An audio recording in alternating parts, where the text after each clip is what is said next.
When governments justify military expansion by using words like deterrence and security, they often present it as a necessary shield against instability.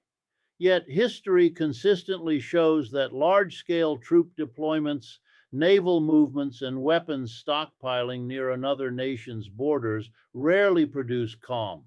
Instead, they create an atmosphere of suspicion, fear, and constant readiness for confrontation. In the case of the U.S. military buildup near Iran, this dynamic becomes even more dangerous because the region already carries the weight of unresolved conflicts, fragile alliances, and long standing political rivalries. Military buildup sends a powerful psychological message. It communicates dominance rather than dialogue. For the targeted nation, it feels less like protection and more like intimidation. Iran, seeing increased foreign military presence around its borders, interprets these actions not as defensive measures, but as strategic pressure.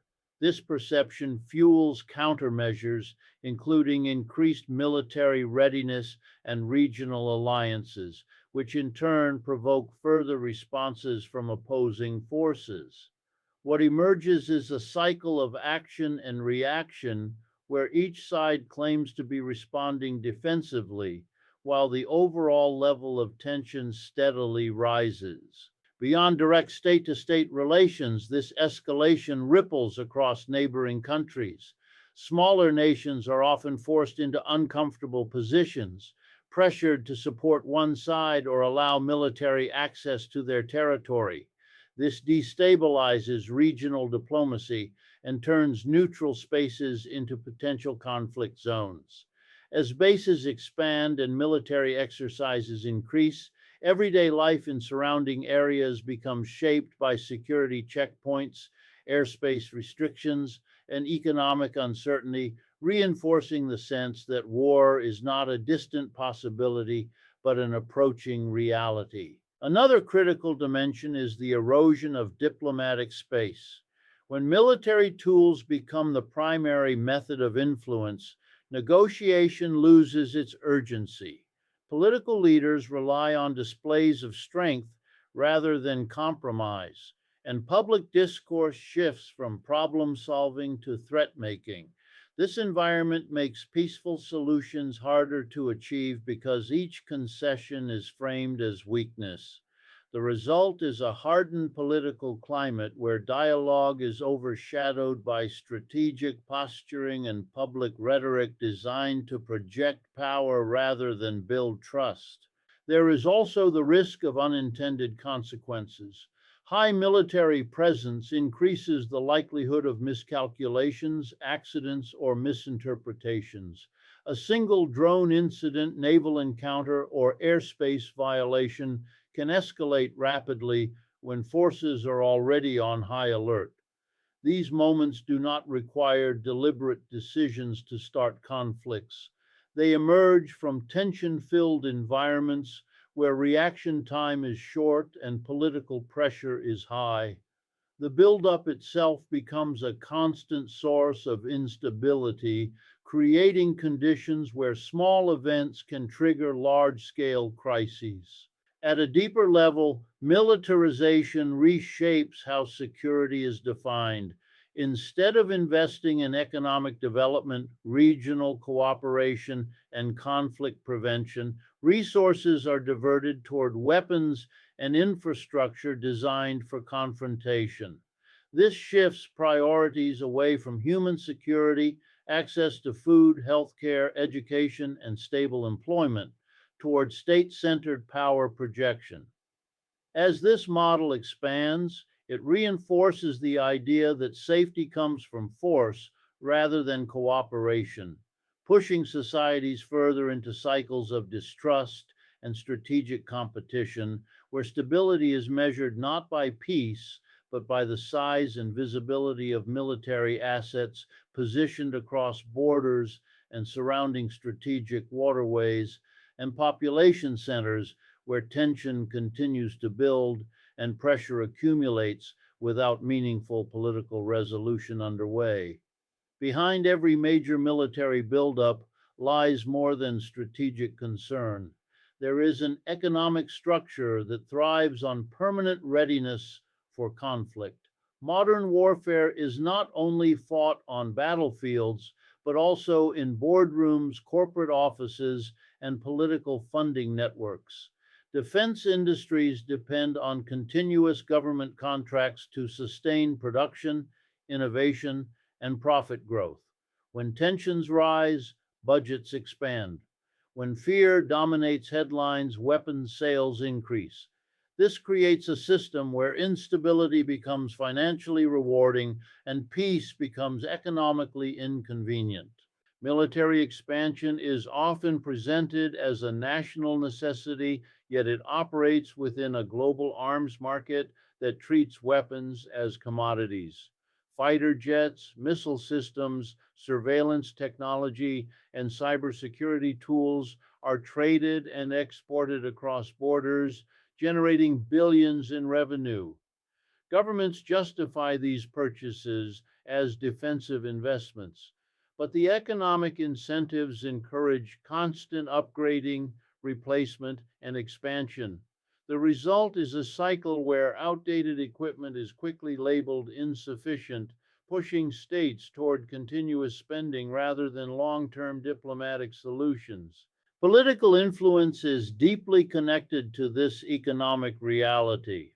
Large defense corporations maintain close relationships with policymakers through lobbying, campaign contributions, and advisory roles. This relationship shapes national security strategies, influencing how threats are defined and which responses are prioritized. When economic power merges with political authority, militarization becomes embedded in policy-making processes. Decisions that should be centered on public safety and global stability instead reflect corporate interests that profit from prolonged tension and geopolitical rivalry. At the same time, these priorities create significant trade offs. Public resources directed toward military expansion are resources not invested in healthcare systems, education infrastructure, housing programs, or climate resilience. While governments allocate massive funds for weapons development and troop deployment, social programs face budget cuts or stagnation. This imbalance highlights a deeper contradiction. States claim to protect their citizens while redirecting financial capacity away from services that directly improve quality of life and social stability. Internationally, economic interests also shape alliances and strategic partnerships. Military aid packages, arms deals, and defense cooperation agreements often serve dual purposes, strengthening political influence while opening new markets for weapons producers. Countries receiving military support may become economically dependent on foreign suppliers for maintenance, training, and technological upgrades. This dependence locks regions into long term strategic relationships that prioritize security frameworks built around military power rather than independent regional cooperation and conflict resolution mechanisms. The economic logic of militarization also influences public narratives. Media coverage, political speeches, and security briefings frequently emphasize external threats while downplaying diplomatic alternatives. Fear becomes a tool that legitimizes massive defense budgets and emergency spending measures. Citizens are encouraged to accept militarization as unavoidable, even when evidence shows that arms accumulation does not eliminate underlying political tensions or social grievances. Over time, this system normalizes the idea that constant military readiness is the default condition of global politics. Instead of treating war as a failure of diplomacy, it becomes integrated into economic planning and political strategy. The machinery of militarization continues operating regardless of changing circumstances, sustained by contracts, institutional momentum, and profit driven incentives that reward escalation over de escalation and competition over cooperation across regional and international power structures that increasingly prioritize dominance and market advantage over shared stability and long term peace initiatives that remain sidelined in policy agendas.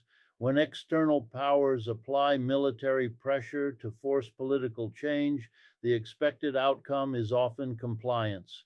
In reality, the opposite frequently occurs. For Iran, the growing foreign military presence around its borders reinforces a long standing narrative of encirclement and external hostility. This perception strengthens domestic unity around national defense and sovereignty, making compromise politically risky for leaders who must appear strong in the face of outside threats. Instead of weakening resolve, pressure becomes a catalyst for resistance. History provides repeated examples of how coercive strategies can entrench political positions rather than soften them. When a nation feels cornered, it shifts from negotiation to survival mode. Policy debates narrow, national security becomes the dominant priority, and internal dissent is often overshadowed by the need to present a unified front. In Iran's case, increased military buildup in the region has amplified concerns about territorial security and regime stability, encouraging the state to invest more heavily in defense capabilities and regional alliances. This environment also affects diplomatic behavior. Under constant pressure, trust erodes quickly. Offers of negotiation may be viewed with suspicion, interpreted as tactical moves rather than genuine attempts at compromise. As a result, dialogue becomes more rigid and conditional.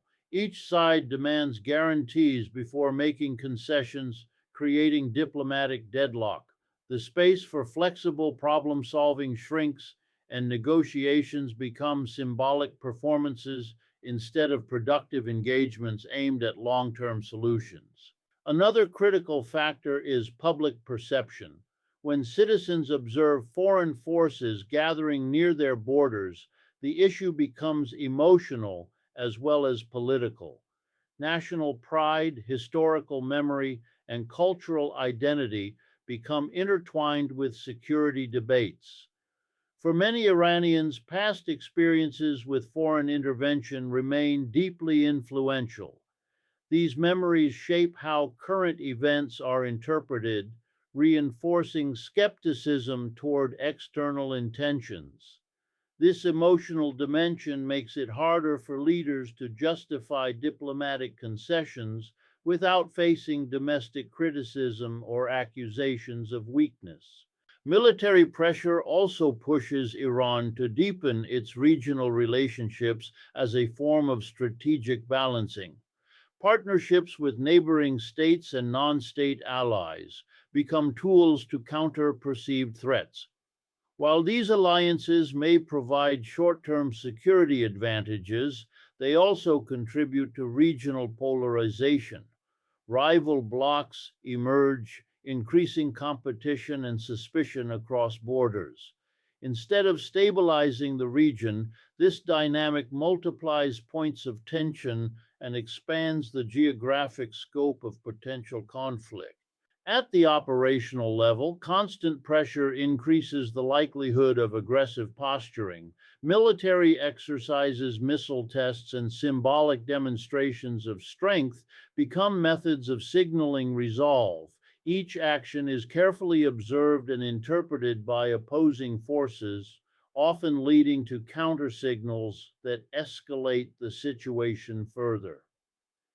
This cycle of signaling creates an atmosphere where restraint is seen as vulnerability and escalation becomes normalized as a defensive necessity. Over time, this pattern transforms temporary crises into permanent standoffs. What begins as a strategic response to immediate tensions gradually evolves into long term militarization and hardened political identities.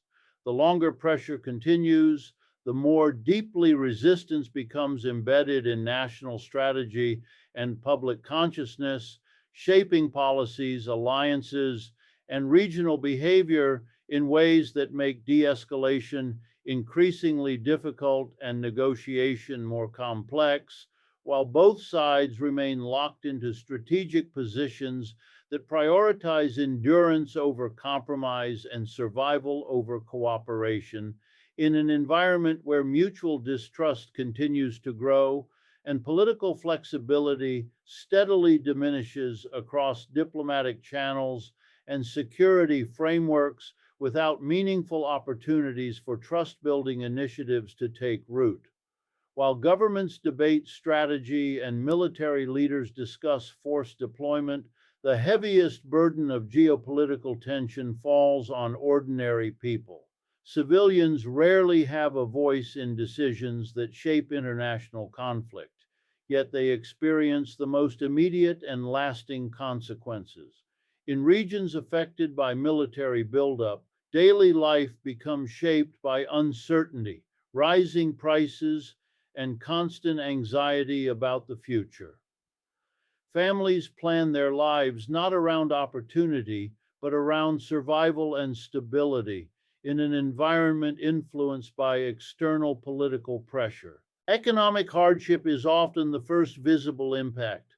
Heightened tensions disrupt trade routes, discourage foreign investment, and weaken local currencies. When markets respond to instability, basic goods become more expensive, wages lose purchasing power, and employment opportunities shrink. For working class families, this means making difficult choices between essentials such as food, healthcare, and education. The stress of financial insecurity does not remain isolated to individuals. It spreads across communities, increasing social tension and reducing overall quality of life. Beyond economics, the psychological toll is significant. Living under the constant threat of conflict creates a climate of fear that affects mental health and social well being. Parents worry about the safety of their children. Young people grow up with limited optimism, unsure whether their education will translate into stable futures. Communities become emotionally exhausted, carrying the weight of uncertainty that never fully disappears. This long term stress weakens social bonds and erodes trust in institutions that are meant to protect public welfare. Displacement is another harsh reality linked to militarization. Even without full scale war, rising tensions push families to relocate in search of safety and economic opportunity. Border regions and areas near military installations become especially vulnerable. As people move, social networks break apart, local economies suffer, and cultural ties weaken. Refugee flows and internal migration place additional strain on neighboring regions, creating humanitarian challenges that extend far beyond national borders. Education and healthcare systems also feel the impact. When governments divert resources toward military spending, public services often face funding shortages. Schools struggle with overcrowding and limited resources. Hospitals face shortages of staff, equipment, and essential supplies. These problems affect long term development, reducing access to quality education and medical care that are crucial for building resilient societies.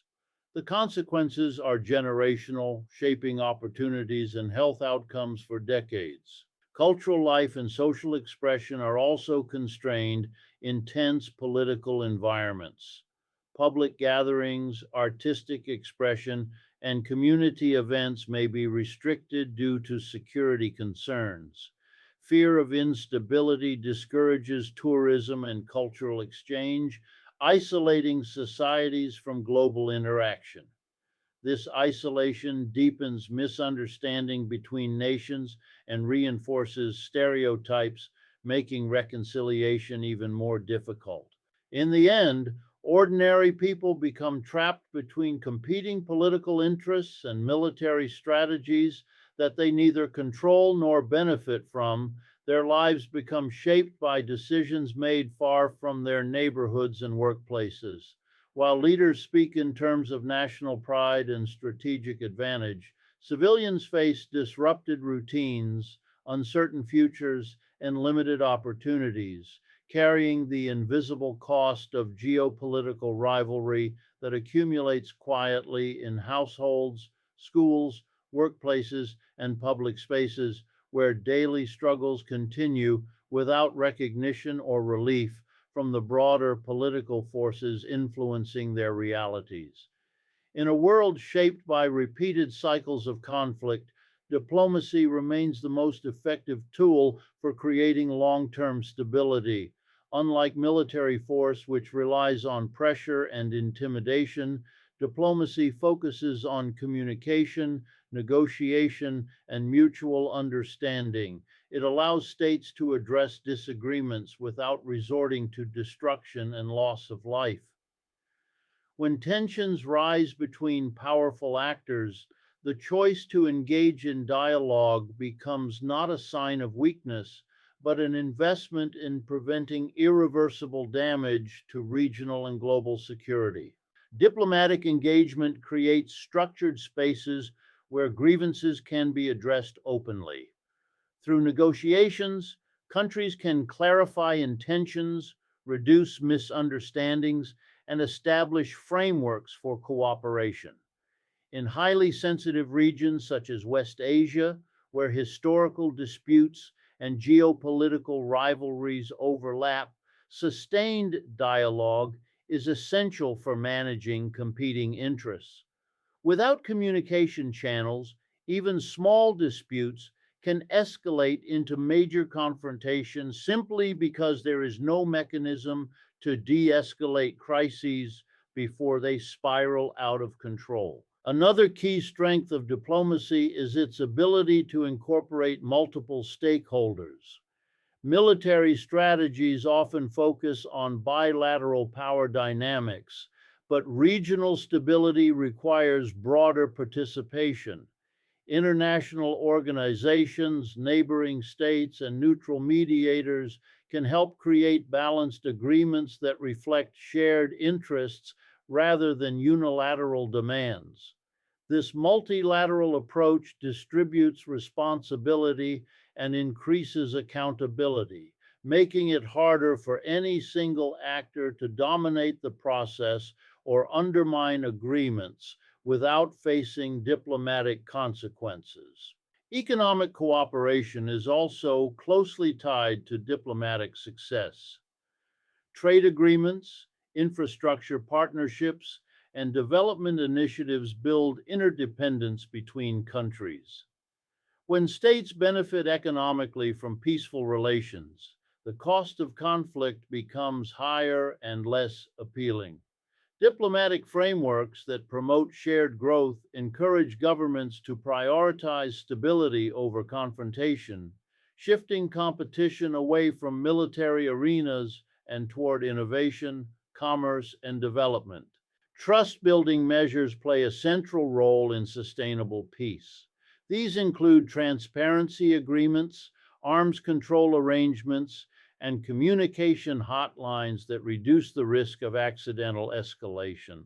Confidence building steps do not eliminate disagreements, but they create predictability and reduce fear. Over time, consistent diplomatic engagement can transform adversarial relationships into managed rivalries or cooperative partnerships, gradually lowering the emotional and political intensity of long-standing conflicts. Public diplomacy is another important dimension. Engaging civil society, academic institutions, and cultural organizations helps humanize international relations. When people from different nations interact through education, tourism, and cultural exchange, stereotypes weaken and mutual understanding grows. These connections create social pressure for peaceful solutions and make it politically harder for leaders to justify aggressive policies that harm ordinary citizens. Diplomacy also allows space for adaptive solutions. Unlike rigid military strategies, negotiation processes can evolve as conditions change. Agreements can be revised, expanded, or strengthened based on new developments. This flexibility is essential in complex regions where political, economic, and social factors are constantly shifting. Sustainable peace requires ongoing effort rather than one time interventions, supported by consistent communication, institutional cooperation, and long term commitment to dialogue across political divides and national boundaries while maintaining focus on shared security interests, economic stability, and regional cooperation frameworks that prioritize peaceful conflict resolution over the persistent use of force as a primary policy tool